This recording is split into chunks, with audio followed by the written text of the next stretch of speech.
Bismillahirrahmanirrahim. Pucuk manis bermatang budi, pucuk purut digetus rusa. Yang manis bernama budi, yang indah bernama bahasa. Sekalung apresiasi saya hulurkan kepada pengurusi majlis kombinasi kehakiman bervisi yang menjunjung mahkota keadilan, penjaga masa yang sentiasa peka dengan detak waktunya, dan seterusnya hadirin hadirat warga dewan yang saya kasihi sekalian. Assalamualaikum warahmatullahi wabarakatuh. Salam sejahtera, salam Malaysia Madani dan salam pembuka bicara, pemula tutur cara. Sebelum merancang menuju ke muara, sebelum kita membelah bicara, sebelum isi menyusur hujah, izinkan saya mendefinisikan frasa yang membina tajuk pidato saya, iaitu sukan pemangkin perpaduan negara.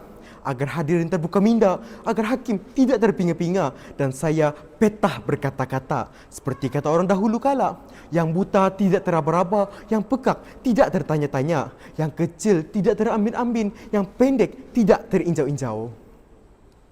Secara umumnya, sukan terdiri daripada aktiviti fizikal yang dilakukan untuk pelbagai tujuan, antaranya pertandingan, keseronokan, pembangunan, kemahiran, kecemerlangan dan sebagainya. Perbezaan tujuan inilah yang membezakan sifat sesuatu sukan itu. Misalnya, berenang secara bersaingan di hadapan ribuan penonton akan dikira sebagai sukan, tetapi berenang secara bersendirian di kolam atau sungai dilihat sebagai aktiviti rekreasi. Perpaduan pula merupakan penyatuan dan darjah serta jenis penyatuan yang dipamerkan sesebuah masyarakat ataupun kumpulan. Hadirin hadirat yang dimuliakan sekalian, sukan merupakan medium perpaduan yang paling berkesan dalam penyatuan masyarakat berbilang kaum di negara ini. Tanpa mengira bentuk sukan yang menjadi pilihan sama ada bola sepak, badminton, olahraga dan bermacam-macam lagi aktiviti sukan. Rata-rata penggemarnya mampu mengeratkan hubungan silaturahim setiap kali skuad sukan negara bertarung di persada antarabangsa.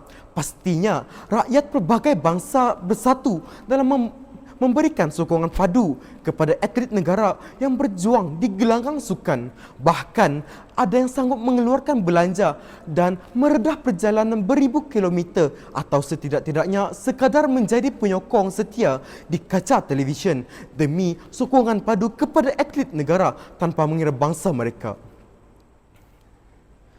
Para jemaah hakim yang arif, adil, lagi bijaksana, sukan dapat menyatukan rakyat kerana sukan merupakan ejen perpaduan yang unggul di negara kita. Contohnya, aktiviti bersukan dapat mengeratkan hubungan silaturahim dan pada masa yang sama, sukan boleh menerapkan disiplin dan integriti dalam kalangan peserta. Selain itu, negara Malaysia yang tercinta ini telah mengadakan Tamasya Sukan Malaysia iaitu SUKMA setiap 2 tahun sekali dan yang mana dapat memupuk perpaduan dalam kalangan pemain atau penonton.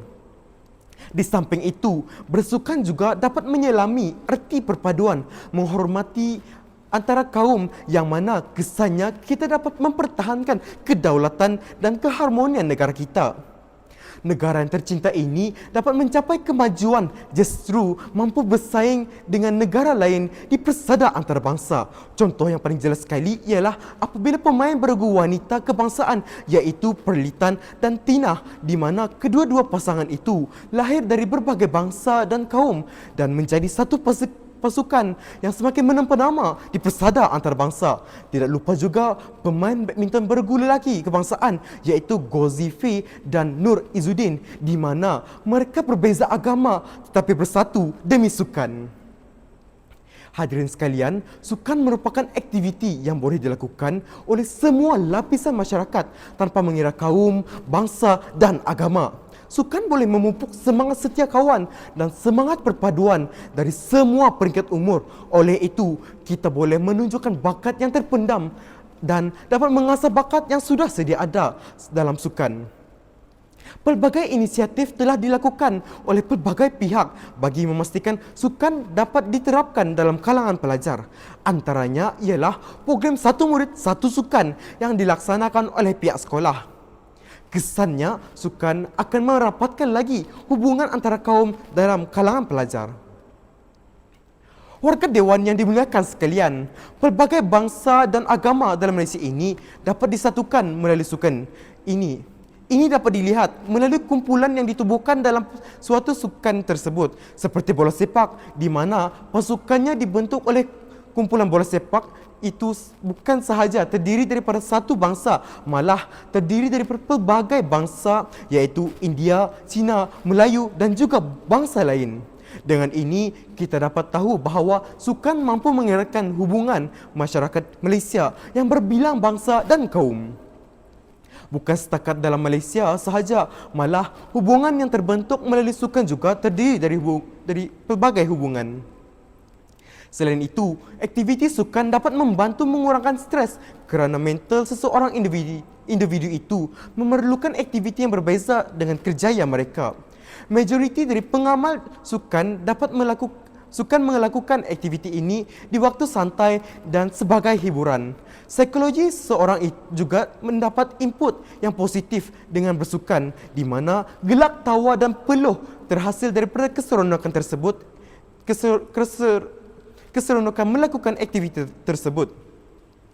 Dengan kemurahan teknologi hari ini, ada dalam kalangan kita suka berjoging sambil mendengar radio atau rakaman suara yang berkongsi maklumat dan membincangkan isu-isu semasa yang dapat kita manfaatkan dalam kehidupan kita.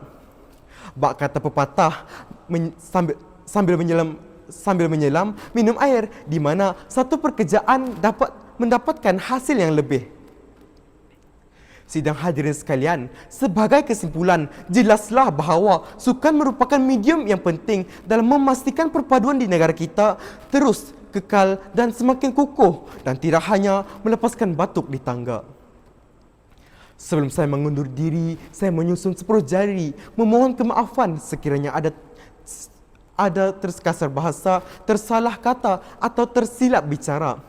Saya mengakhiri pidato saya dengan serangkap pantun. Di atas dahan burung tempua melihat rusa tepi perigi. Salam perpisahan untuk semua, di lain masa bersua lagi. Sekian, wabillahi taufik wal hidayah. Wassalamualaikum warahmatullahi wabarakatuh.